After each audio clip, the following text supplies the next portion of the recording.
will also assist the country in terms of security, because it's a risk to bring people from Cotonou, Benin Republic, other places to work in your homes. Senate comes up with legislation to aid registration and documentation of domestic workers to protect them from abuse and exploitation.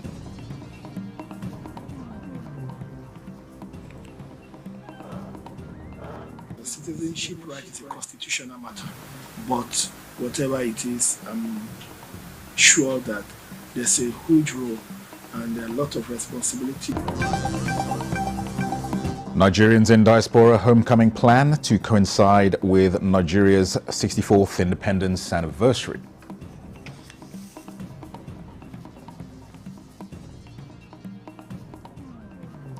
And Plateau State Government provides respite from daily transportation challenges, inaugurates digitalized buses to mitigate cost of intra-city travel.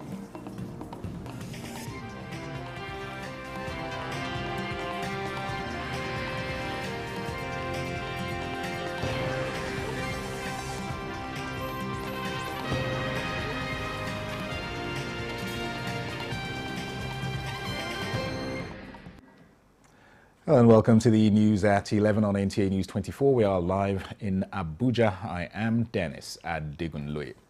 We'll begin at the National Assembly, and domestic workers need to be protected from abuse and exploitation. Their employers too need protection from the criminally minded amongst them. These are among reasons that prompted the Senate to come up with legislation that will aid the registration and documentation of domestic workers in line with labor laws. National Assembly correspondent Lami Ali reports. The Documentation and Protection of Domestic Workers and Employees Bill, sponsored by Senator Babangida Hussaini, elicited comments from lawmakers as they expressed support for the proposal. In our country today, several Nigerians, in the name of domestic help and other domestic work, are virtually slaves in our country, and there is no law, no measure of government to protect these Nigerians. This is a two-barrel piece of legislation. It seeks to protect our domestic staff as well as we, the employers of SEM. We have situations where some domestic staff harm their employers, even kill them. Why? Because there isn't any proper documentation to know what's going on. But many people don't even know those who are working for them in their houses. Some of them don't even know the names of their men. And it will also assist the country in terms of security, because it's a risk to bring people from Cotonou, Benin Republic, other places to work in your homes. It's a risk to your family, it's a risk to your children. And we've had a lot of incidents of this nature, where sometimes you go to work, you come back and the house is empty. The bill passed second reading and referred to Senate Committee on Labor for further legislative action. The National Internship and Unemployment Benefit Scheme Establishment Bill from Senator Afolabi, seeking provision of safety nets for graduates, also passed second reading. Provide a framework for these unemployed youth that we have captured to have an opportunity to work, even if it's 2-3 days a week. Take them away from the street, give them some hope, let them begin to gain experience while they are still seeking for full-time employment. Made it compulsory that once you graduate, you're sure of internship. It will encourage our youth. I need to deal with these vices in our society, especially insecurity. Bill to amend Institute of Chartered Accountants of Nigeria Act, sponsored by Senator Adeola Olamilekon, and bill to establish a National Eye Center in Doma, Nasarawa State, from Senator Mohammed Onau, scaled second reading. To bring the act up to current realities and ensure that ICANN remains adaptive, forward-thinking, and attuned to the needs of the nation. The amendments are meant to strengthen the institute. Laws are supposed to be organic and change with the changing nature of society. The National Eye Center Doma, when established, will help to prevent and treat eye diseases, enhance and train more eye care providers and professionals alike. 6 bills passed first reading, among them the bill that seeks provision of sustainability allowances to the youth, elderly and indigents. Senate paid tribute to late Dr. Bunaya Onu, former Minister of Science and Technology, who died on the 11th of April 2024. May the soul of His Excellency, a first-class scholar, a bridge builder, a great man of peace, Bunaya Onu, rest in peace. From the National Assembly, Ami Ali, NTA News. Meanwhile, the House of Representatives has expressed displeasure at the security breach that led to the escape of Nadeem Anjarwalla, one of the detained executives of cryptocurrency company Binance, from custody in Abuja. Consequently, the House has summoned the National Security Advisor to explain the circumstances surrounding the escape from custody, which lawmakers described as scandalous. National Assembly correspondent Mitaire Ikpen reports on this and other resolutions at plenary. The escape from custody of Nadeem Anjarwalla, one of the two Binance executives being detained for alleged complicity of the company in money laundering and terrorism financing, is not going down well with lawmakers. They believe that the ability of Kenya's police to rearrest Nadeem with plans to extradite him to face charges in Nigeria cast aspersions on national security. Further worried that the escape of the Binance executive from the office of the National Security Advisor using a smuggled passport is, to say the least, most disappointing, embarrassing, and disturbing as it portrays the porosity of the security architecture of the country to the world. This motion is referred to the Committees on Financial Crimes, National Security and Intelligence, Interior and Police.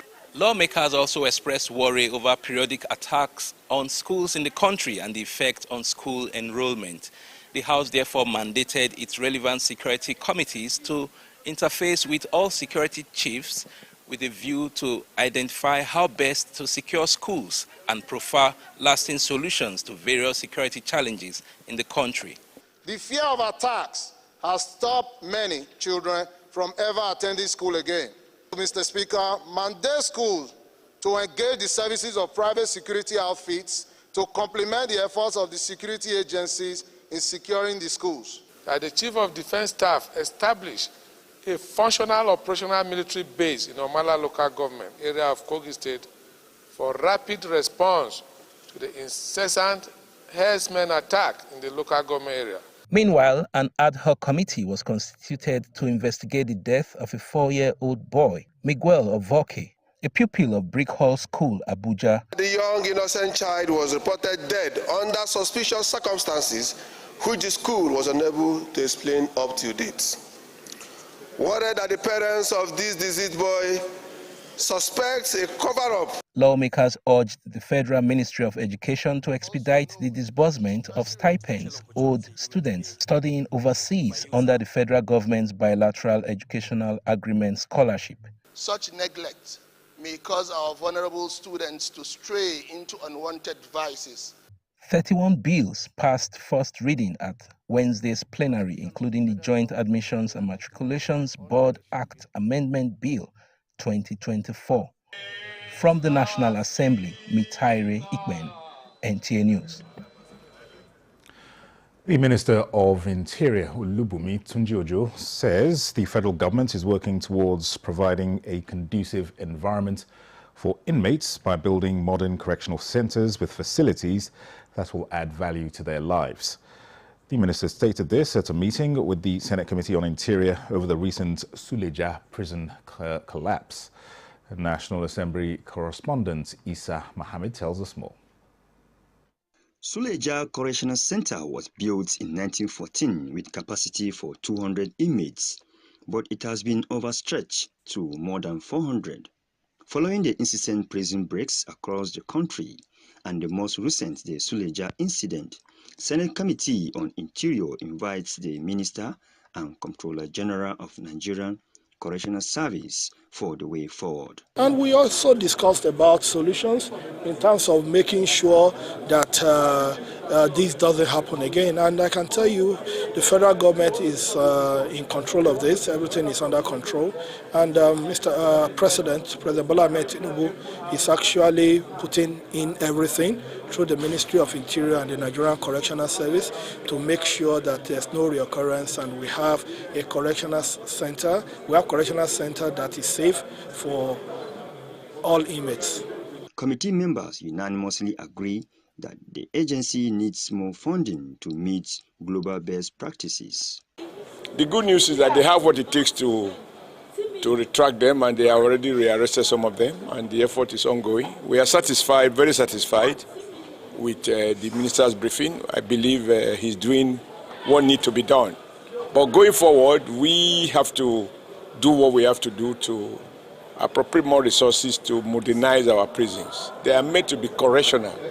The meeting that later entered into closed door also discussed overcrowding and awaiting trial inmates. From the National Assembly, Isa Muhammad, NTA News. Now, available data shows that countries like China, Russia and Korea, among others, enjoy significant development contributions from their citizens in the diaspora. While Nigeria may not be in this category yet, there is hope with the African Descendants in Diaspora Union, AFRIDU, Nigeria chapter, asking for a platform to contribute. At this meeting with the Minister of Interior, the union is also requesting citizenship rights to make it easier.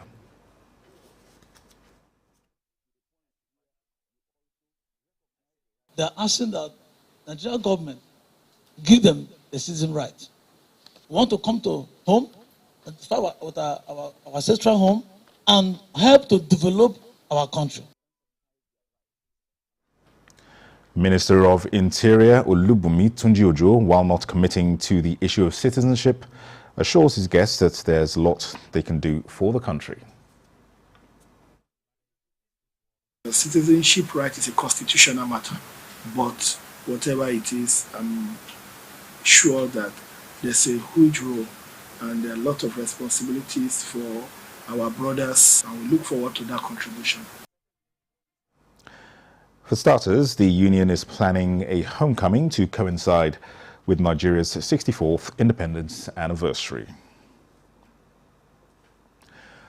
Delta State Governor Sheriff Oborewori says the Nigerian Army has withdrawn its officers and men from Okwama community, Ugeli South local government area of Delta State. The governor made this known to journalists at the government house Asaba. Tessie Coker reports.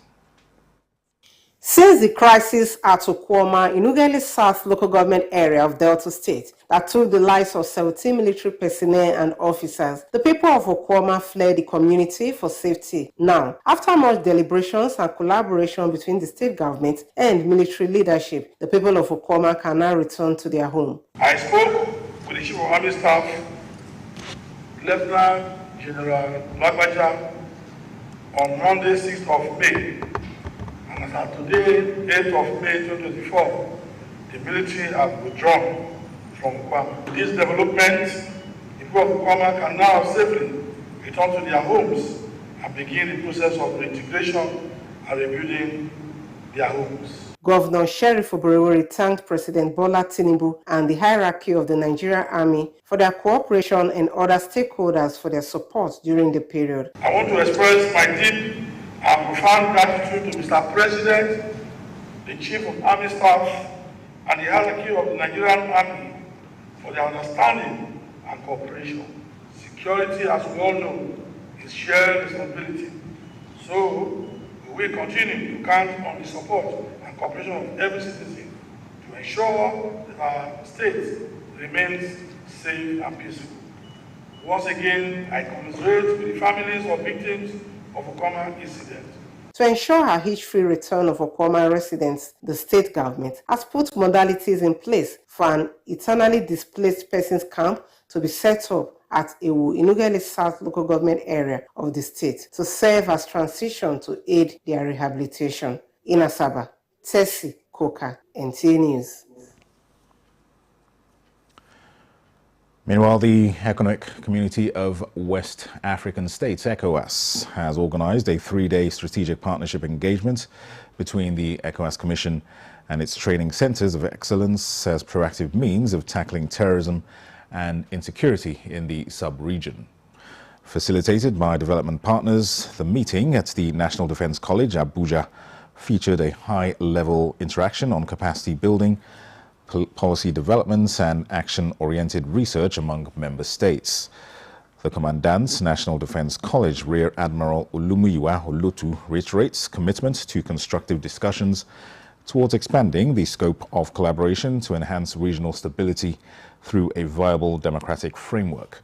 ECOWAS Commissioner for Political Affairs, Peace and Security Ambassador Abdel Fattah Musa said the operationalization of the ECOWAS standby force, which covers the military, police and civilian components, is yielding positive results. Training at tactical, operational and strategic levels. And as a training center of excellence for ECOWAS and the African Union at the strategic level, the National Defense College has been able to take on this mandate through programs and activities like coordination meetings, training, capacity building, seminars, workshops, exercises and partnerships.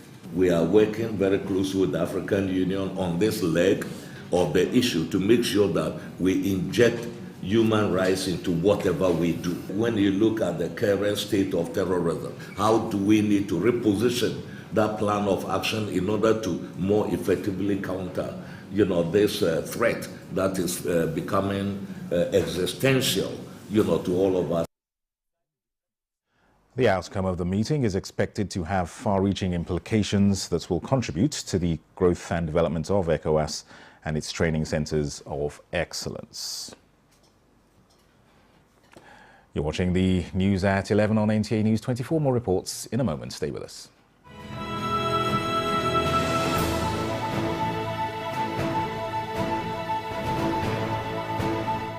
From the creeks of the Niger Delta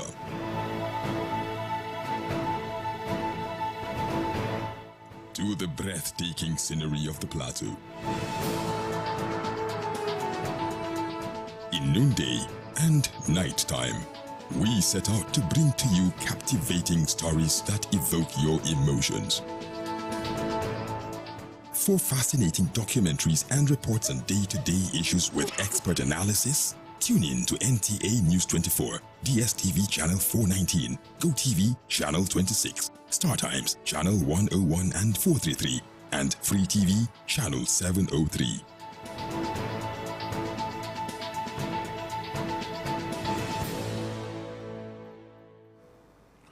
You're welcome back. The Ogun State Police Command says it has killed 2 out of 6 suspected kidnappers who abducted 3 expatriates along the Lagos-Ibadan Expressway and rescued 3 other kidnapped victims following a gun battle with the suspected kidnappers. Yemi Dalemon reports. The Ogun State Commissioner of Police, Abiodun Alamutu, explained that the victims were kidnapped on the 4th of May while returning to their residence at Kajola Junction, Mowe, in Obafemi Owode local government area of the state. He said that upon receiving the report, the anti-kidnapping section of the command, in collaboration with other police formations in the axis and the local security agents, swung into action, tracing the kidnappers to a forest along the Benin-Shagamu Papa-Lanto Road, where they engaged the hoodlums in fierce gun battle, leading to the neutralization of 2 members of the gang and safe rescue of the victims. PMF escort attached to the first bus exchanged fire with the kidnappers and managed to escape with all the occupants of the first vehicle, while 3 Indian nationals, all inside the second bus without police escort, were all kidnapped to an unknown destination. The anti-kidnapping section of the command engaged the kidnappers in a fierce gun battle in the forest along Benin-Shagamu at Papa-Lanto around 16:30 hours of 7th May 2024 and succeeded in the rescue of the 3 victims on earth. In the course of the encounter, 2 of the 6 kidnappers were demobilized. The CP notes that 2 AK-47 rifles, 1 single-barrel locally made gun, 1 sword, a cell phone, criminal charms, and 65 rounds of ammunition were recovered, while the likely ransom sum of 7.9 million naira and 1,500 rupees Indian currency were also recovered from the criminal gang. While assuring residents of adequate security, the police chief notes that efforts are ongoing to arrest the fleeing 4 members of the kidnapped gang. In Abeokuta, Yemi Dalemo, NTA News. In other news, the U.S.-Africa Business Summit in Dallas, Texas is focusing on connecting business interests between the United States and the African continent. The Nigerian delegation, led by the Minister of Foreign Affairs, Yusuf Tuga, is engaging the governments on trade and investments in infrastructure. That's the high-level panel on agribusiness, focusing on transiting from food insecurity to thriving agribusiness. The minister reaffirms Nigeria's commitment to ensuring the nation's agricultural sector is highly productive. We're here to support initiatives that empower African leaders. The diversity of U.S. departments and agencies represented in Dallas reflect the breadth and depth of opportunities for partnerships with the United States. And this is key because the ideas and innovations that start in Africa will help solve the problems that impact us all. And you can see how all of this goes back to agriculture, which still remains the mainstay of the majority of Nigerians because they rely on rain-fed subsistence agriculture. So that is why this administration is building on the achievements of the previous administration that did quite a lot of work on growing what we eat. So rice has we became a bit bourgeois, and we turned to rice. So we are growing. There was a presidential rice initiative that saw to the expansion of rice production. Rice mills cropped up. So now the challenge is to sustain that. There was equally a presidential fertilizer initiative. The Nigerian delegation at the summit is also attending other sideline meetings to attract more investments. The Plateau State government has inaugurated 15 digitalized state-of-the-art buses to mitigate the cost of intra-city travel by providing respite from the daily transportation challenges of the people. Ijoma Ozuemena reports.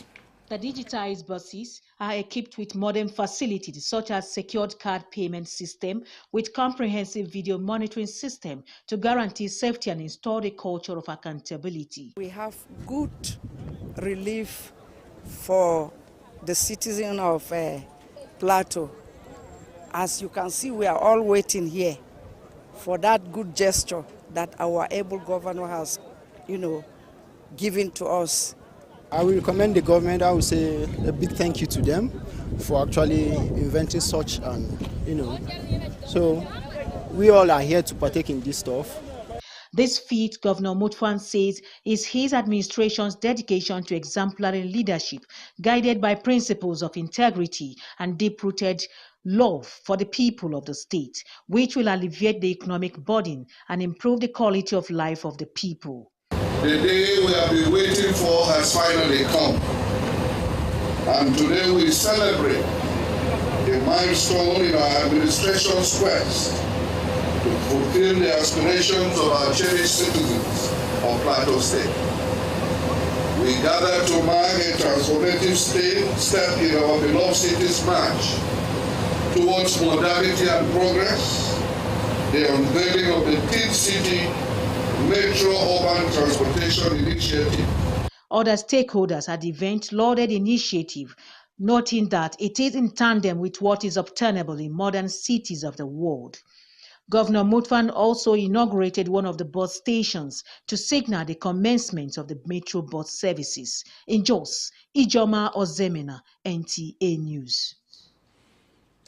The Nigerian Pilgrims Commission, NCPC, says it will work with relevant stakeholders in the interfaith agencies for the unity and peaceful coexistence of citizens in Nigeria.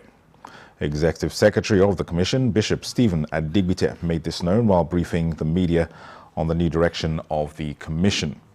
He also urged Nigerians to key into the renewed hope agenda of the federal government. God will continue to be with our nation. There will be peace in Israel, there will be peace in Nigeria, there will be peace in our home, and there will be peace for Mr. President and everyone that is working with him. So we are moving by faith, not by sight. God is with us, and that is why we key into the renewed hope agenda of Mr. President. He assured intending pilgrims that the Commission is making plans for Nigerians to effectively participate in the pilgrimage. Now, to further strengthen collaboration, the management of the Nigerian Television Authority and that of the Federal Inland Revenue Service, FIRS, have agreed to renew their existing Memorandum of Understanding.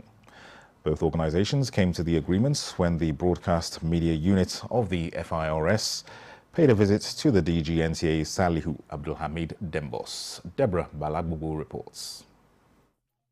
Federal Inland Revenue Service has in recent times continued to boost its services and raising non-oil generated revenue, mostly through taxes.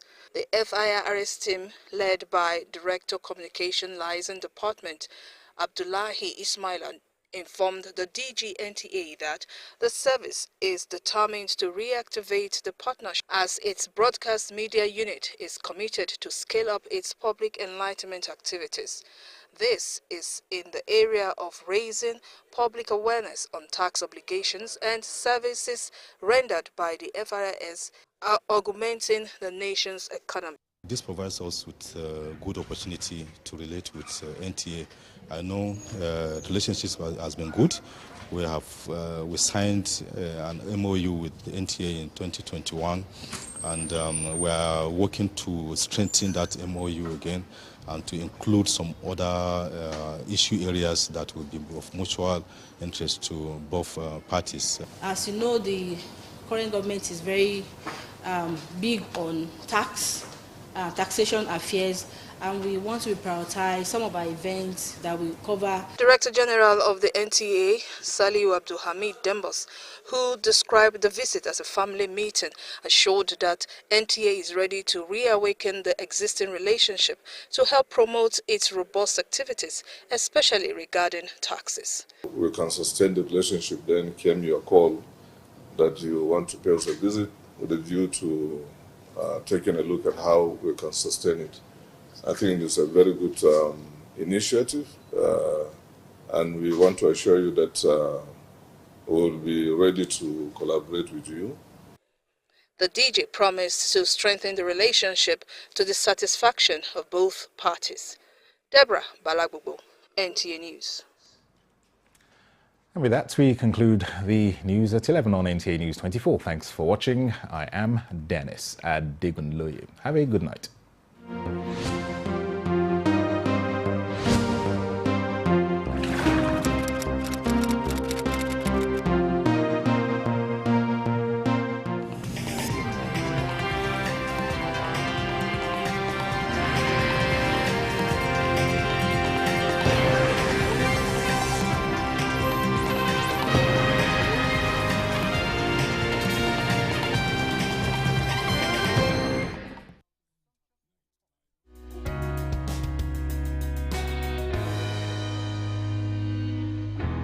With our digital format,